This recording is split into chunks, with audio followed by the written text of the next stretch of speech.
Okay, we are going to start with counting on this week, okay?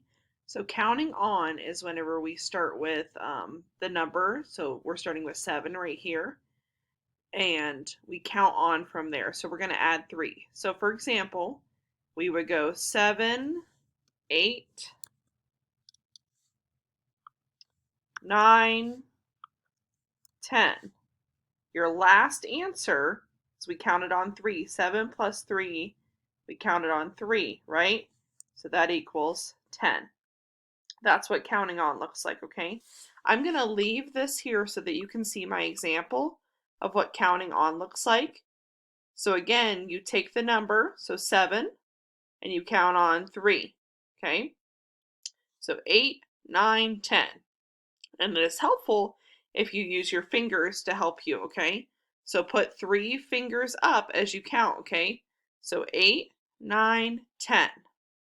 All right, so you're going to do 2 plus 6. You're going to count on right here. And whatever this answer is going to go in this box as well. So then you're going to practice counting on. Okay? So counting on 5 plus 3, counting on, and doing it for this whole worksheet, okay? Practice counting on. And then you're going to do these word problems, okay? So it says Bella sees 2 buses, then she sees 3 more buses. How many buses does Bella see in all? So we start with 2, and then we count on. So 2, 3, 4, 5. And we're going to put our answer right here. I will keep that one there for you as well.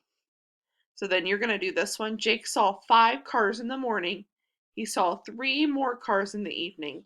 How many cars did Jake see in all? And then you're going to put your answer right here, okay? So that is what counting on looks like. We take the number, the big number, and then we count on with how many we are adding, okay?